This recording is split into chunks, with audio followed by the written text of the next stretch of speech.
12 tenemos que salir porque hay ensayo, ¿verdad, hermana del coro? Hermano, ya me la pone más difícil. Bueno, pues vamos poniéndonos de pie, hermanos. Vamos a ganarle el tiempo. Vamos a ir al libro de Romanos, capítulo 8, verso 37. Romanos 8, 37. Un solo versículo leemos. Cuando lo haya encontrado, pueden indicar con un amén. Romanos 8:37, un versículo muy conocido por la gran mayoría de nosotros. Dice la palabra del Señor: antes, en todas estas cosas, somos más que vencedores por medio de aquel que nos amó. Padre, te adoramos y te bendecimos en esta mañana. Te hemos alabado y glorificado tu nombre, mi Dios. Hemos exaltado tu nombre a través de las alabanzas, de la adoración, a través de nuestras ofrendas.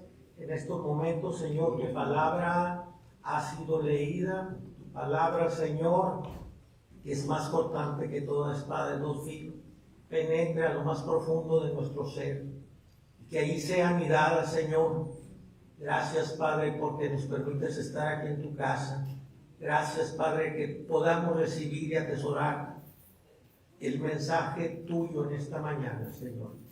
Bendice cada hogar, cada familia aquí representada en Cristo Jesús. Amén. Amén. Ocupen sus lugares, hermanos. Y pues el tema ahí está implícito. El tema es más que vencedores. En junio de 1815 se llevó a cabo una batalla en Waterloo, Bélgica. ¿Y sabe quién eran los participantes de esa batalla? Era Napoleón Bonaparte.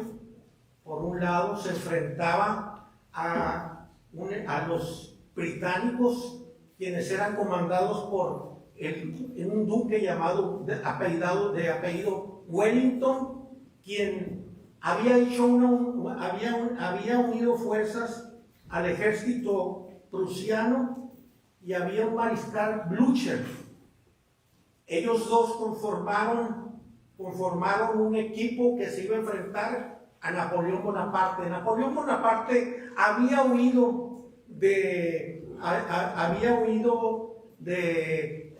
estaba en el exilio y había huido, y el propósito de él era volver a levantar su imperio.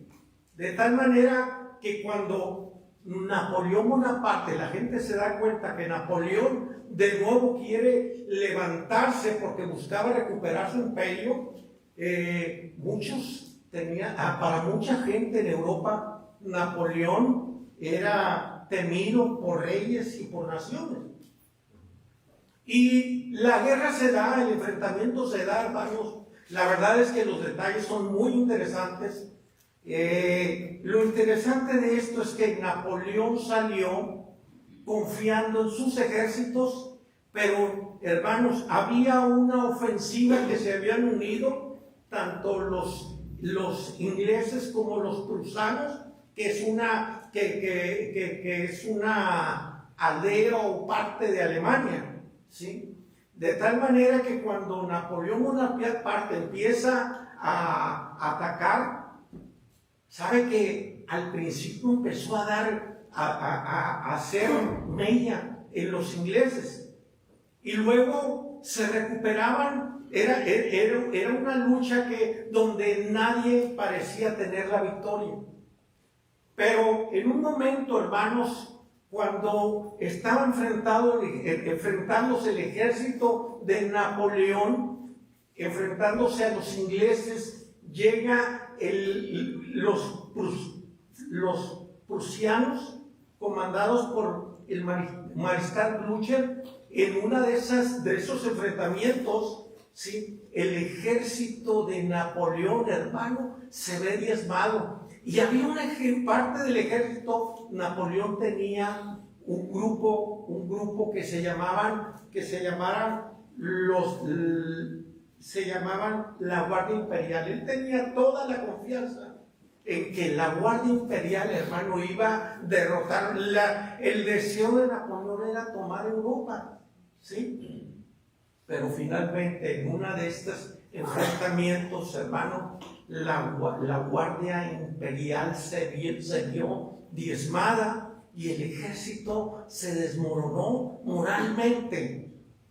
De tal manera, hermanos, que sintieron que estaban perdiendo la batalla y realmente Napoleón perdió la batalla. La enseñanza para Napoleón y para nosotros es que cuando un general, un ejército se levanta como se levantó Napoleón, hermano, creyendo que él podía ganar la batalla, detrás de él no sabía que cuando uno se levanta de esa manera, no sabía Napoleón que Dios había decidido cambiar el rumbo de la historia y el rumbo de la vida de Napoleón. Y a partir de allí, hermano, Napoleón fue derrotado, se desanimaron todos y se fue y dijo: nada podemos hacer. ¿Sí? La vida cristiana, hermanos, en varias partes de la Escritura la compara se compara con un soldado, ¿sí? Para un soldado, lo más glorioso, lo más maravilloso es obtener la victoria en la batalla, y para ello se prepara con todas las estrategias y las armas que pueda tener, ¿sí? Pero para un soldado no hay mayor tristeza ni mayor dolor que perder una batalla. En este caso, Napoleón perdió la batalla. Es un ejemplo de un soldado que salió creyendo que iba a ganar la batalla y finalmente Dios, que tiene el control de todo, pues la perdió, ¿sí? Y les decía que la vida cristiana se compara a veces con la vida militar. Nuestro Señor Jesucristo declaró en Mateo 12:12, dice 11:12, dice que desde los días de Juan el Bautista, ¿sí?, hasta ahora, dijo el Señor Jesús, el reino de los cielos sufre violencia. Y dice, es nuestra versión Reina Valera 60, y solo los valientes lo arrebatan. Y no se refiere, cuando habla de valientes, los violentos, solo los violentos lo arrebatan. Y no se refiere a una actitud de violencia en sí, sino solo los apasionados, solo aquellos que están apasionados por el Señor y que desean conocerle, y aquellos que quieren tener una íntima comunión con Él, son los que van a arrebatar el reino de los cielos.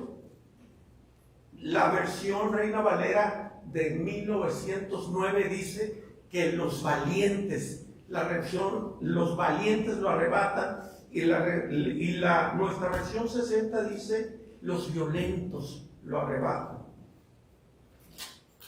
El apóstol Pablo le dice a Timoteo en 1 Timoteo 6:12, tú pues, dice, pelea la buena batalla de la fe. Estoy dándole un ejemplo de cómo la palabra de Dios en diferentes ocasiones y momentos, ¿sí?, nos compara, la vida cristiana compara al creyente, al cristiano, con un soldado. Hoy vamos a ver Romanos capítulo 8 para poder entender algo de esto. ¿Sabe que hay tanto que decir? Romanos 8, hermanos, Romanos 8 es uno de los capítulos más gloriosos de la palabra de Dios. Charles Spurgeon, el príncipe de los predicadores, decía: este capítulo 8 de Romanos es de lo más glorioso que existe en la palabra de Dios, porque en ella nos dice que no al principio, Romanos 8:1 dice: ahora pues, ninguna condenación hay para los que están en Cristo Jesús, los que no andan conforme a la carne, sino que ¿qué? Andan conforme al Espíritu. Y termina en los versículos 38 y 39 de Romanos diciendo que ninguna cosa, nada nos puede separar del amor de nuestro Dios, nada. Entonces, ¿por qué lo llaman glorioso? Porque inicia diciéndoles que no hay condenación y termina diciéndoles el capítulo 8, termina diciéndonos que nada nos puede separar del amor de Dios, ¿sí? Y en medio entre el capítulo 1 y versos 39, versículo 1 y verso 39, hermano, encontramos una joya, esperanza viva para usted y para mí. Imagínese, hermano, que al escudriñar la palabra encontrar versículos tan maravillosos que llenan nuestra mente y nuestro corazón, nuestro espíritu, cuando dice la palabra, ya no hay condenación, no hay nada que te acuse, ¿sí? No hay condenación para los que están en Cristo Jesús. Yo creo, hermano, que es motivo de satisfacción, de gozo, de agradecimiento a nuestro Dios, de decirle, gracias, Señor, gracias porque en Cristo Jesús, sí, en Cristo Jesús, tú nos has hecho aceptos en ti, Señor, y ya no hay condenación. Lo que antes nos acusaba, ahora ha sido quitado. Gloria a Dios. Y empezamos, quiero llevarlo a Romanos, en el versículo 28, el primer testimonio de nuestra hermana hizo alusión, a Romanos 8, 28, y dije, wow, Señor, dice Pablo en Romanos 28, y sabemos que a los que aman a Dios, todas las cosas les ayudan para bien. Esto es, a los que conforme a su propósito son llamados. Comienza el apóstol Pablo diciendo, y sabemos. Pablo daba por enterado que sus lectores entendían, sabían de qué estaban hablando. Pablo entendía que sus lectores, hermano, habían tenido una íntima comunión con el Señor o le habían conocido, y dice, y sabemos, ¿sí?, que a los que aman a Dios. ¿Quiénes son los que aman a Dios? La pregunta obligada de quiénes son los que aman a Dios. Los que han entendido, los que hemos entendido que el amor de Dios, hermanos, el amor de Dios se manifestó a la vida del hombre. El amor de Dios, hermano, se manifestó al entregar a su Hijo en la cruz del Calvario. Los que aman a Dios son los que hemos abrazado esa verdad, y a través de su obra gloriosa y maravillosa, a través de la palabra y su Espíritu Santo, ha hecho que esa palabra, hermano, llegue a lo más profundo de nuestro ser, de nuestro corazón, y que hayamos respondido de una manera como Dios espera que le respondamos, igual con amor, y diciéndole, sí, aquí estoy.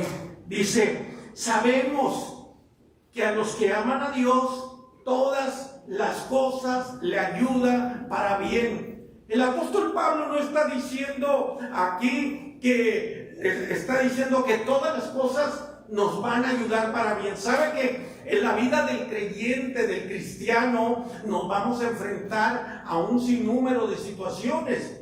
Algunas situaciones son adversas, otras son pues muy agradables para nosotros. Pero lo que el apóstol Pablo dice, todas las cosas les ayudan para bien. Él no está diciendo que Dios te va a ayudar en las cosas donde te está yendo bien. No, él dice todas las cosas. en las situaciones adversas, en la prueba, en la lucha, en la enfermedad, en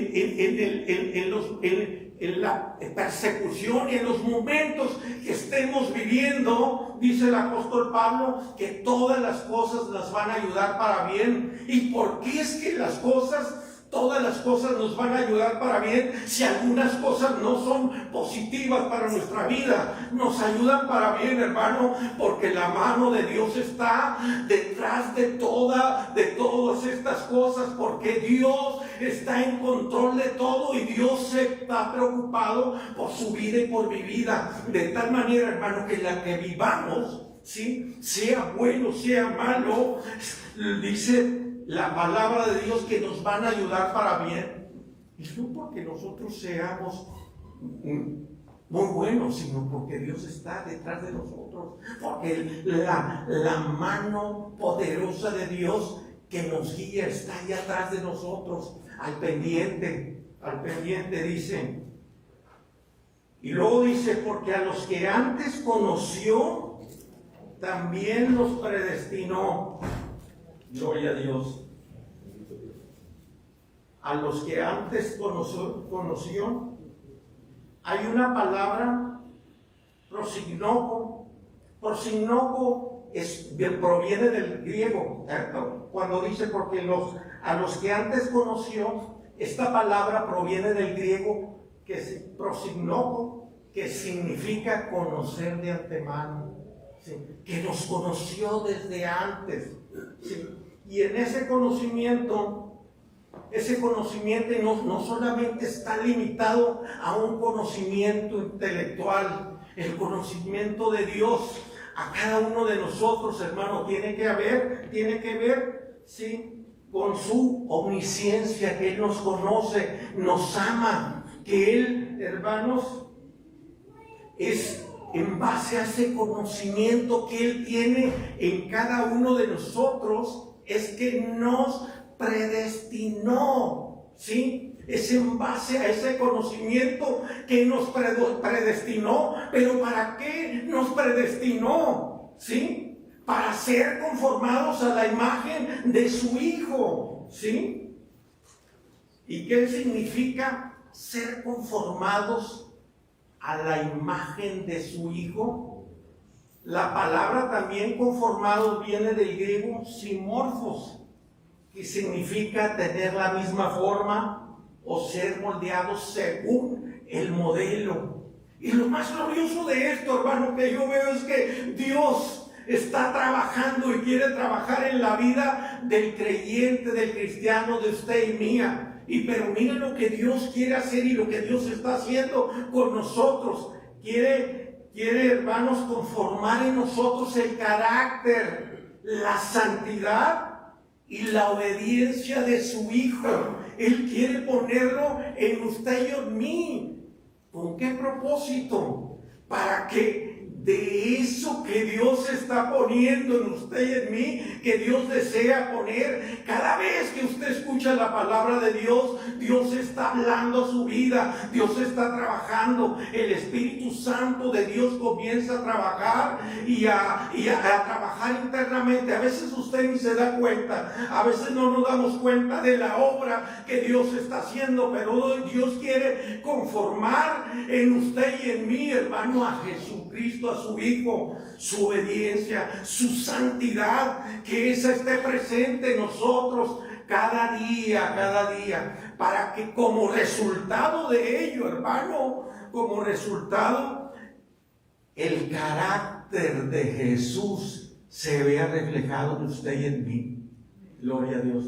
Y en esa conformación de Dios a la vida del creyente, del cristiano, también incluye varios aspectos. En primer lugar, el carácter moral. El carácter moral, sí, Dios que desea que crezcamos en amor, hermanos, en humildad.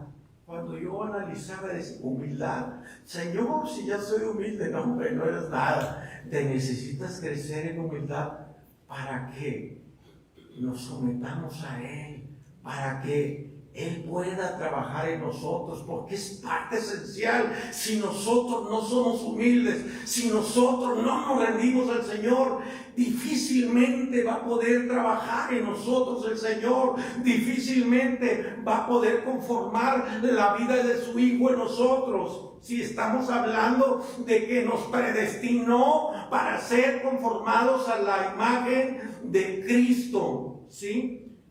También cree que Dios desea que crezcamos en justicia, obediencia y santidad, que seamos justos, que seamos obedientes. Santidad, eso es uno de los temas que está íntimamente relacionado con el caminar del creyente, del cristiano. La santidad es la obra de Dios en la vida del creyente, del cristiano, donde Él toma la parte activa, y nosotros cuando nos rendimos y decimos: Señor, ¿por dónde camino?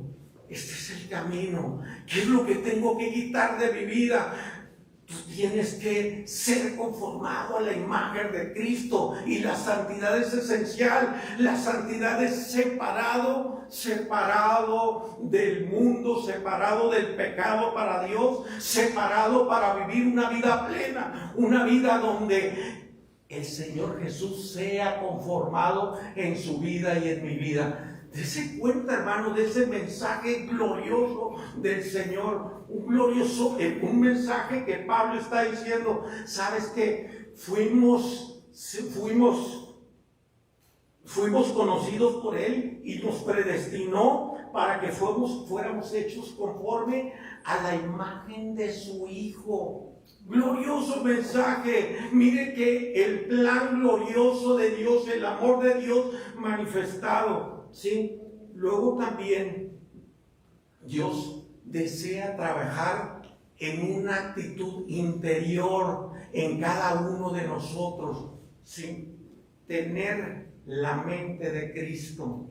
¿Cómo es que te voy a tener la mente? Sí, hermanos, Él está tratando de conformar la vida de su Hijo en nosotros. Y porque si bien es cierto, la palabra de Dios nos dice que tenemos la mente de Cristo, pero tenemos que pensar, claro, Él a nuestra medida.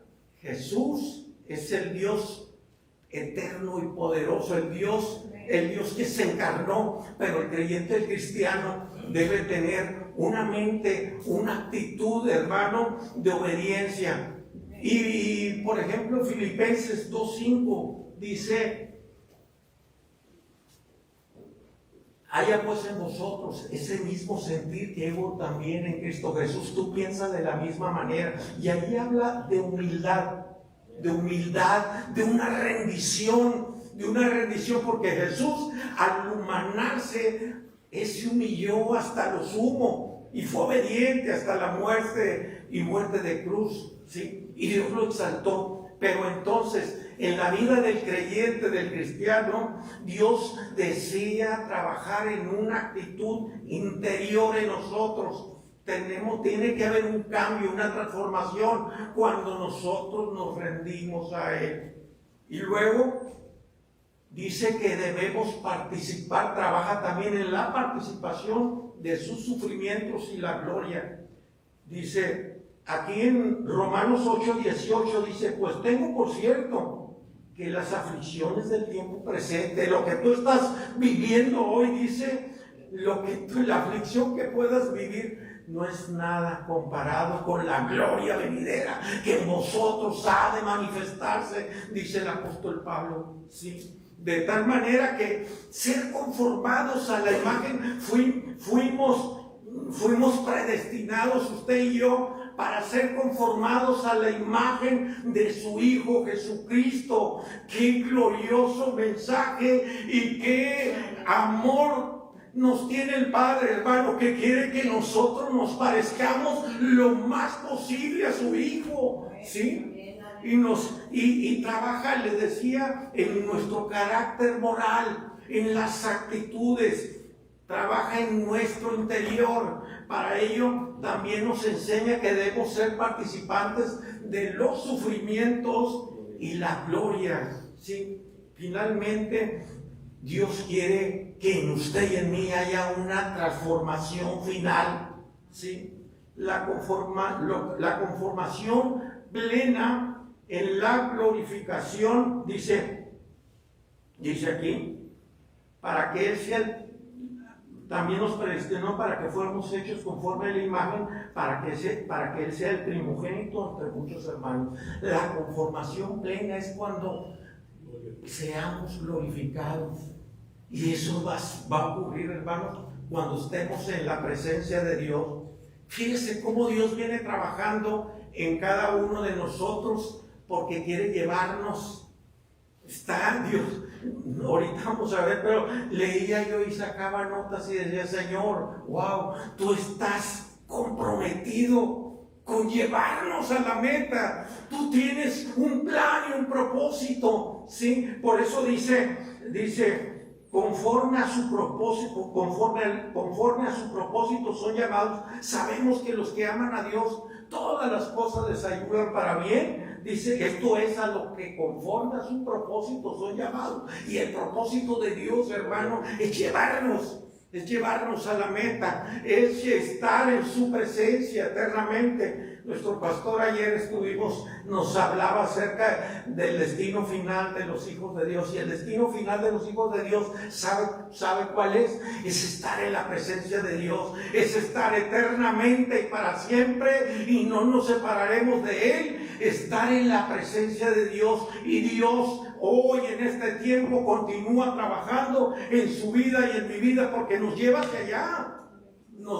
allá, ¿sí? Y nos va enseñando Pablo que no importa en todas las cosas, el texto que leímos el base antes en todas estas cosas, ahorita vamos a entender, porque mire, yo muchas veces creía que aquí hablaba, somos más que vencedores y que vamos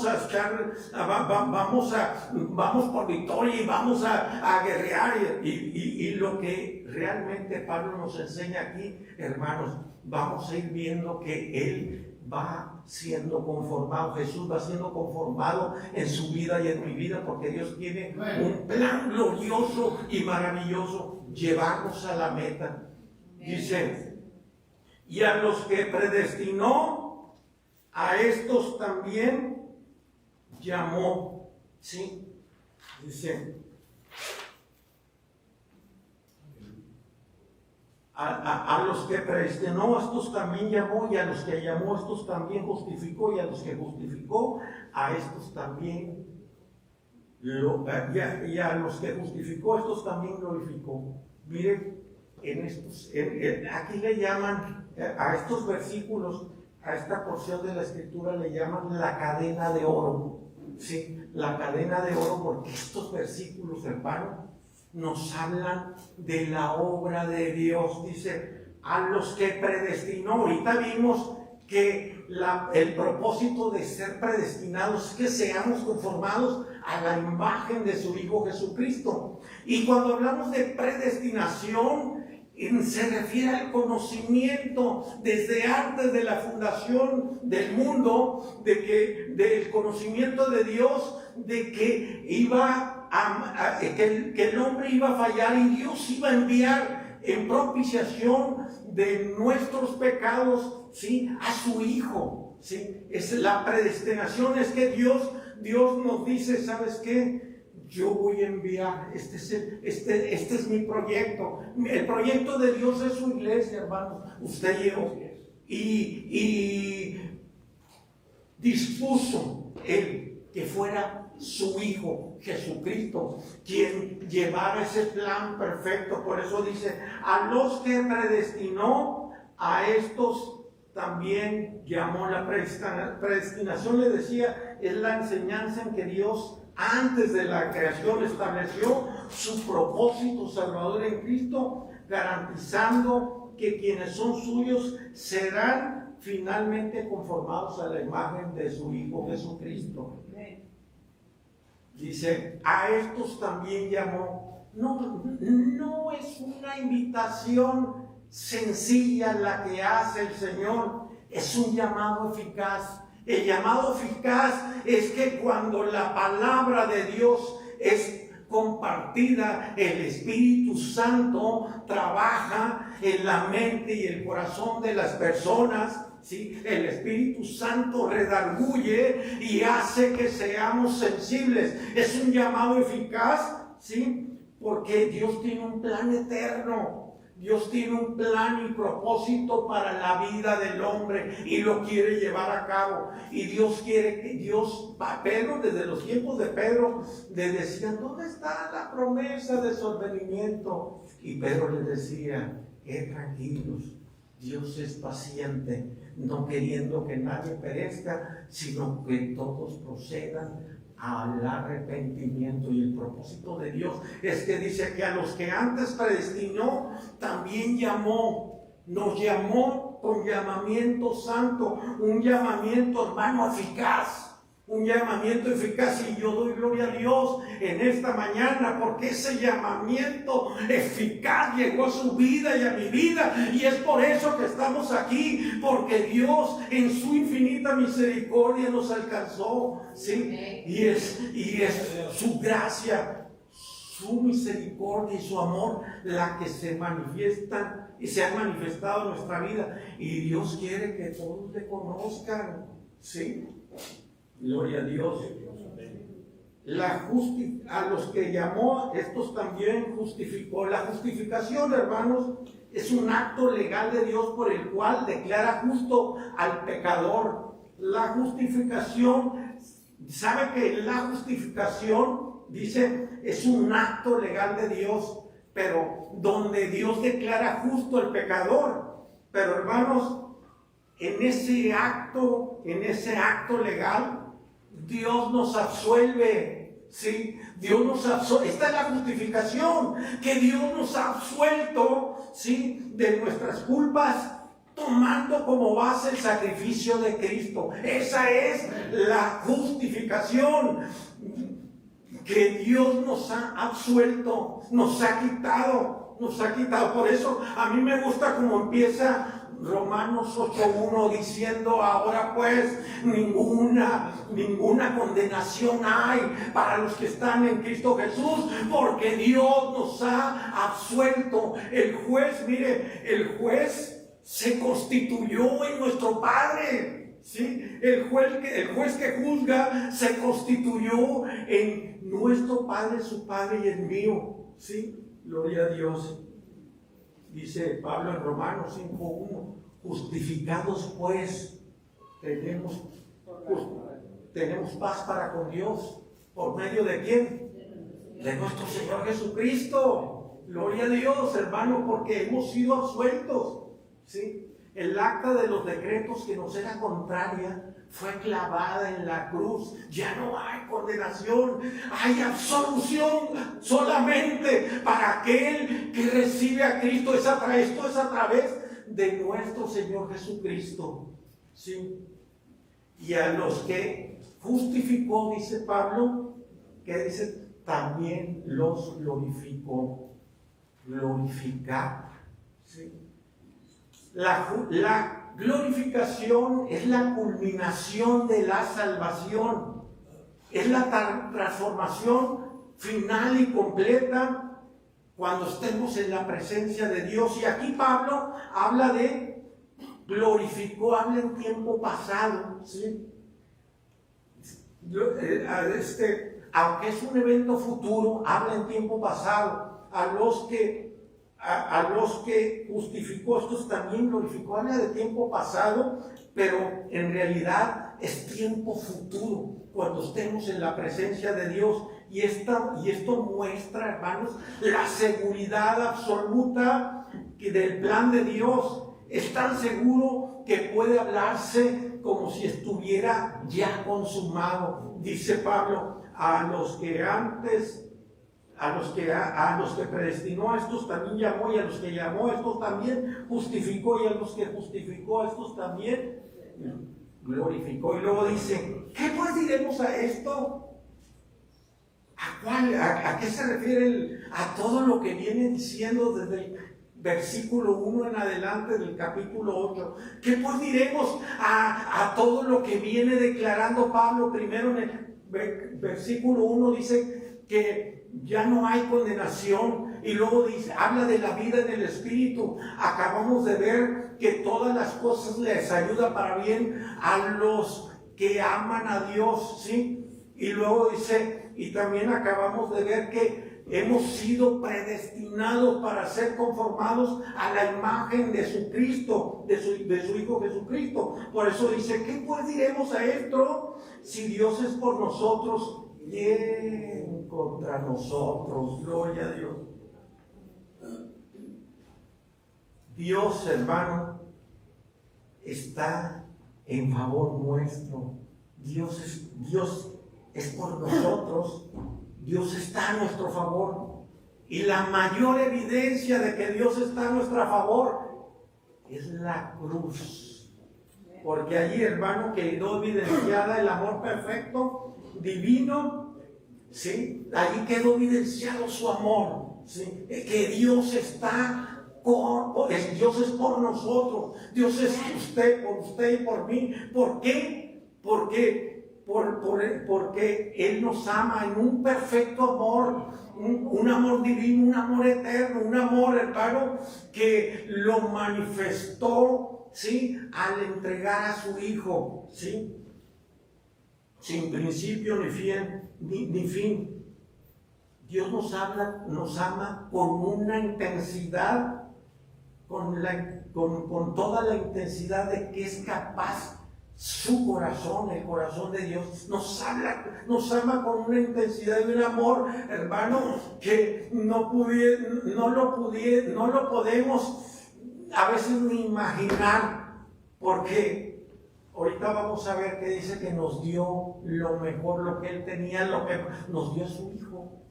Y el amor del hombre, de la mujer, el amor nuestro, hermano, es un amor frío y calculador. Amamos mientras nos aman, o amamos mientras el objeto de nuestro amor, hermano, es digno de amarse. Pero después que no nos haga nada, porque, hermanos, se acabó el amor. En cambio, el amor de Dios es un amor que abraza. Es un amor que persigue, que obra en nuestro favor. Es un amor que demuestra la supereminencia, grandeza de Él en Cristo Jesús. ¿Sí? Dios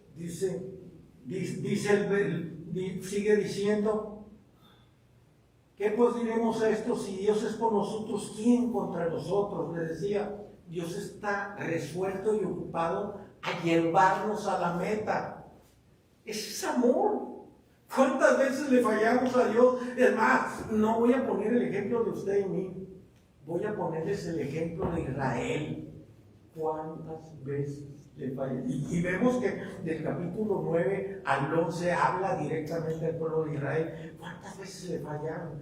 ¿Cuántas veces? Desde cuando Dios escoge el pueblo de Israel, hermano, lo escogió por amor y en su infinita misericordia. Tuvo misericordia porque no era el mayor de los pueblos, era el más insignificante, y lo escogió por amor, porque Él lo quiso escoger. ¿Y cuántas veces le dio la espalda al pueblo de Israel? Y hasta el día de hoy, hermano, el pueblo de Israel, bueno, en una parte, otros sí han sido sensibles a la voz de Dios y han conocido y aceptado al Señor Jesús como su Salvador, ¿sí? Los judíos mesiánicos, más aún, sin embargo, el pueblo de Israel al día de hoy sigue dándole la espalda a Dios, ¿sí? Más aún, sin embargo, el amor de Dios, hermano, el amor de Dios es un amor infinito, un amor eterno, que a veces nos habla Dios con lazos de amor, y a veces no queremos que esos lazos nos toquen. ¿Por qué? Porque queremos vivir nuestra vida, vivir a la manera que queremos. En el caso del pueblo de Israel, hermanos, mucho del pueblo de Israel hoy está enfrascado en vivir en los tiempos, en el judaísmo, en vivir en el pasado, ¿sí? Pero dice la palabra de Dios en Hebreos que hay un nuevo pacto. Un nuevo pacto, ¿sí? Donde Cristo, hermanos, cuando murió en la cruz del Calvario, firmó el nuevo pacto, donde hay un nuevo orden de vida, ¿sí? Entonces, Dios sigue trabajando con usted y conmigo. Dice, ¿quién contra nosotros? Le decía, Dios sigue trabajando, ¿sí?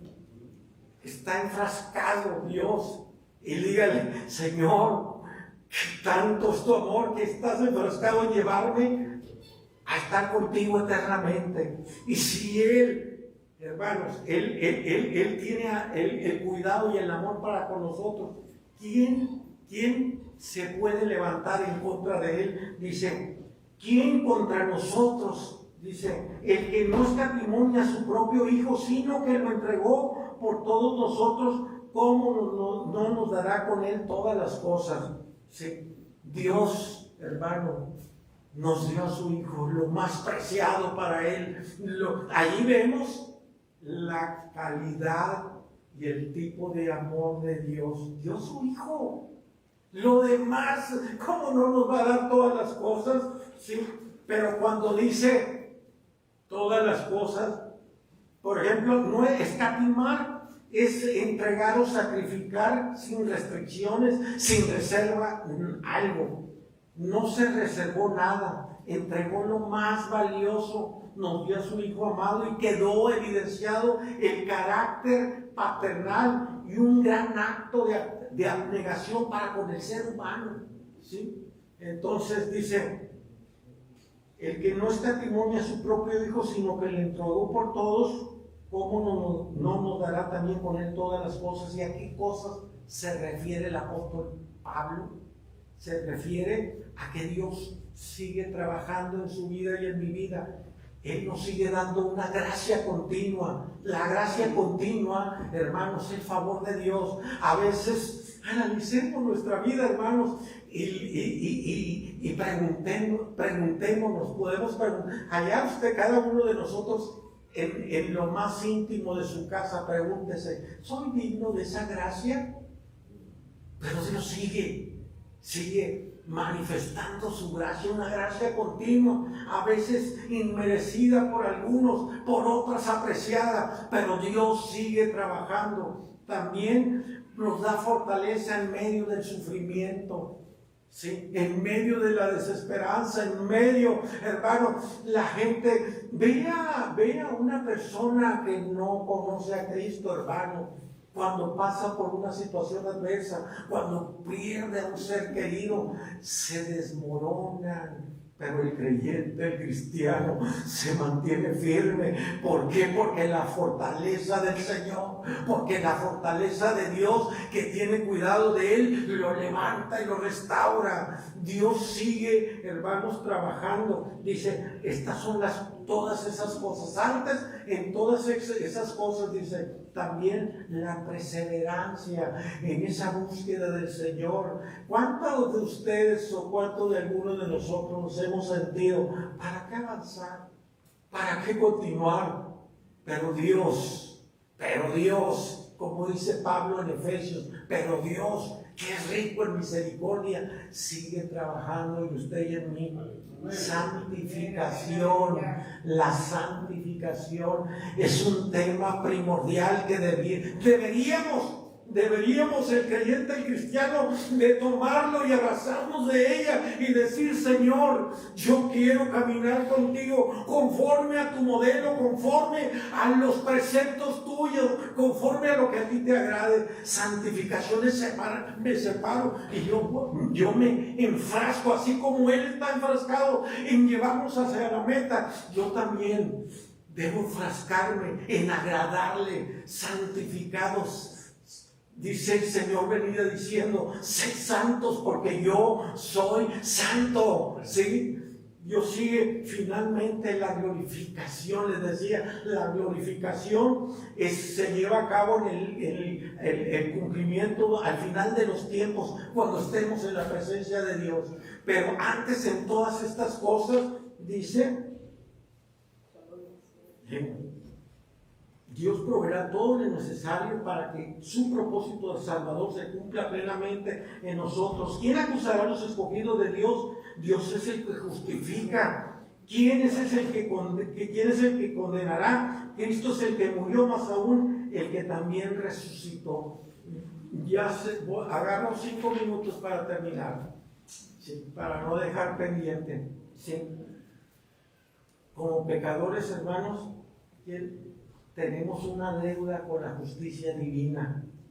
Dios debería condenarnos, pero como Cristo fue el que murió por usted y por mí, Él pagó nuestra deuda. ¿Quién es el que condena? Dice, Él satisfizo la justicia divina de tal manera que, vuelvo a repetir, les dice Romanos 8:1, ya no hay condenación, ya Dios nos justificó, ya Dios nos absolvió del castigo que teníamos. Gloria a Dios.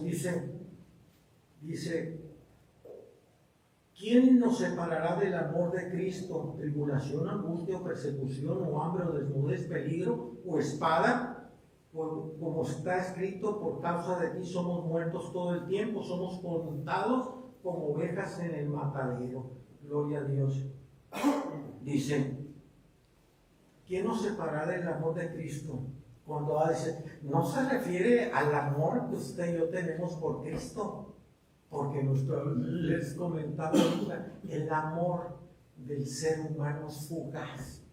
Es el amor, usted y mío puede cambiar, pero ¿quién nos separará del amor que Cristo nos ha manifestado? De ese amor eterno, de ese amor divino. Dice, ¿quién nos separará de Él? Prácticamente, tribulación, angustia, persecución. Hermano, el amor de Cristo, el amor de Dios es más grande que todo esto. El amor de Dios, hermano, ¿quién nos va a separar? Nadie, porque el amor no es de nosotros, es de Él para con nosotros. Y yo recuerdo hace unas semanas decía una hermana testificando, yo le pido a Dios que no me suelte de su mano, que no me suelte de su mano, sí, porque que Él me tome y no me suelte, porque si yo me tomo, yo me agarro de Él, me suelto, sí, pero que no nos suelte. Dice, como está escrito, por causa de ti somos muertos todo el tiempo, por causa de Dios, por identificarnos a Él, hermano, en el contexto cristiano implica sufrir por causa de Cristo.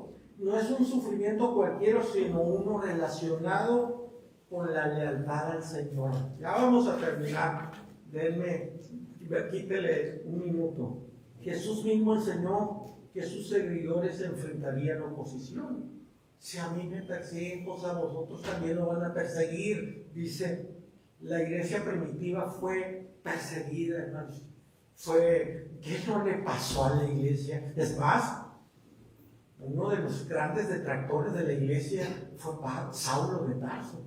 Más después, antes de que Dios tratara con él, y ahora, después de que Dios cambia la vida de Pablo, de Saulo, y le cambia por Pablo, y le da un mensaje poderoso de que era instrumento escogido por Dios para llevar el mensaje a los reyes y a los gentiles. La vida de Pablo cambió. Dice, hay un dicho por allá que dice, un día eres el carnicero, y otra vez puedes ser la res. Y luego a Pablo le tocó ser la res. En un término coloquial, a Pablo también lo persiguieron, lo dejaron por muerto, azotado. ¿Cuántas cosas no pasó Pablo, hermano? Dice, pues estamos viendo cómo está escrito, por causa de ti somos muertos todo el tiempo. Más bien, somos perseguidos cuando demostramos nuestra lealtad a Él. Aquí hoy, en este tiempo que vivimos, hermano, no lo vemos mucho, pero hay países donde por el hecho de confesar a Cristo, hermanos, a veces es motivo de muerte, ¿sí? Dice, y somos contados como ovejas al matadero, ¿sí? La imagen es fuerte. Las ovejas son animales indefensos. La idea es de vulnerabilidad y aparente debilidad, ¿sí? desde el punto de vista humano, los creyentes podemos parecer derrotados e insignificantes, como dice somos cortados como ovejas del matadero. ¿Sí? Dice, aunque el mundo nos trate como ovejas destinadas al sacrificio, en realidad, hermano, usted y yo somos más que vencedores, porque aquí aplicamos el versículo que leímos. Somos más que vencedores por medio de aquel que nos amó. Venimos viendo por medio de él, es que nosotros somos más que vencedores. Estamos hablando de que todas las cosas ayudan para bien y que fuimos predestinados para ser conformados a la imagen de Jesucristo, y que todo lo que Pablo viene diciendo aquí, hermano, es para llevarnos a decir, ¿sabes qué? Yo te estoy mostrando, nos está mostrando el amor de Dios, y dice, ¿sabes qué? Por medio de ellos, por medio de Dios, por medio de Cristo, es que somos más que vencedores. Y más que vencedores, hermano, no solamente es vencer, no solamente es que obtenemos la victoria, es ir más allá. Sí, es más allá de la victoria, más que vencedores. Vencer es una cosa, y Pablo aquí no hay la manera de cómo expresa, es que no solamente que vencemos, somos más que vencedores, no por nuestras propias fuerzas, sino por Cristo, por Cristo. Sí. Dice, ¿cómo se entiende esta victoria? ¿Cómo entendería usted y yo, cómo entendemos la victoria? Si como creyentes, como cristianos, a veces sufrimos, a veces incluso podemos morir. ¿Cómo se interpreta esa victoria? La vida cristiana, hermano, no significa ausencia de problemas. La vida cristiana no se refiere a un éxito material. La vida cristiana no es un poder político o un dominio sobre alguien. La vida cristiana significa, hermanos, que el sufrimiento no destruye nuestra relación con Dios. La vida cristiana significa que las pruebas no pueden anular el plan divino que Dios tiene para tu vida y para mi vida. La vida cristiana, hermano, aun y cuando parece derrota, sí, cuando pasamos por situaciones adversas, Dios tiene un plan y un propósito para su vida y para mi vida. Y en esta mañana la palabra de Dios nos dice que somos más que vencedores por medio de aquel que nos amó. Gloria a Dios. Por medio de aquel que nos amó. Les robo un minuto. Ya. Les cuento una historia, hermano. La leí y me impactó. Es más, ahorita yo todos los días subo un versículo de la Biblia y puse un canto. George Matheson. Él fue un pastor escocés que vivió desde 1842 a 1906.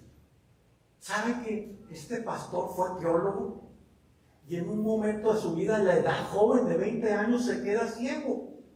Él ya estaba para casarse. Tenía una novia y se iban a casar.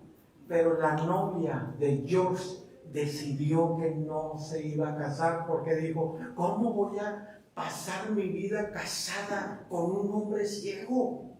¿Sí? Y lo abandonó. En medio de una profunda crisis personal y dolor, escribió un himno precioso. Un himno, hermanos, lo encuentra en YouTube. Un himno que dice, oh amor que no me dejarás.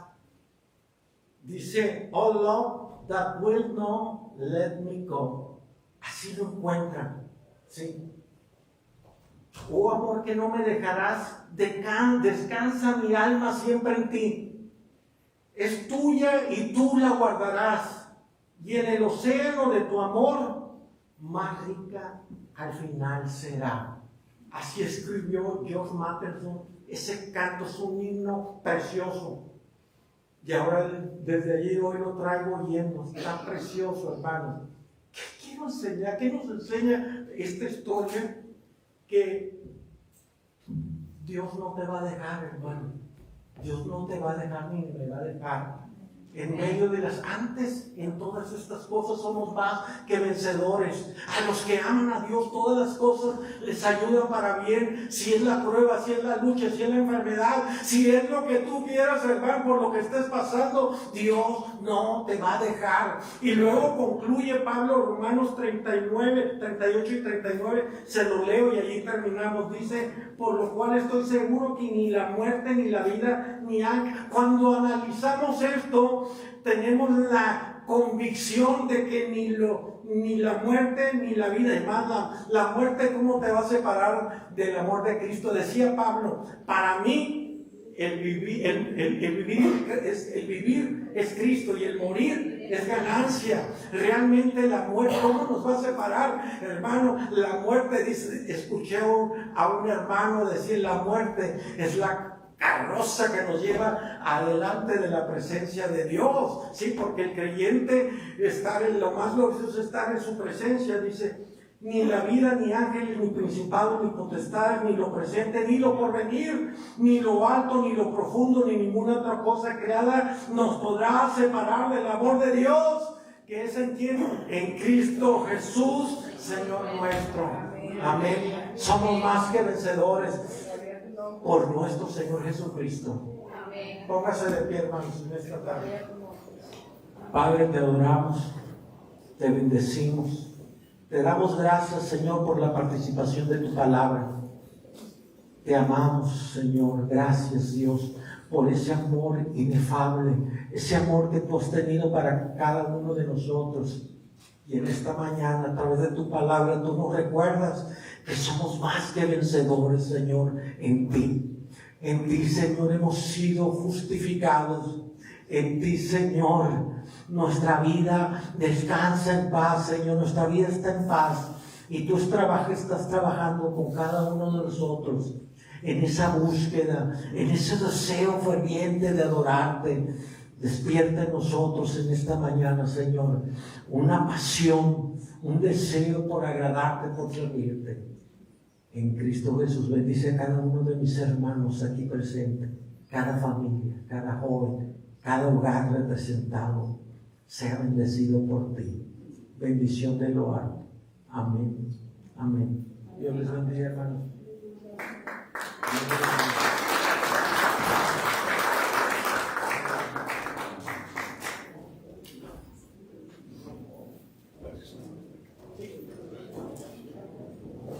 Bueno, no queda más que pedirle a Dios la bendición por todo su pueblo.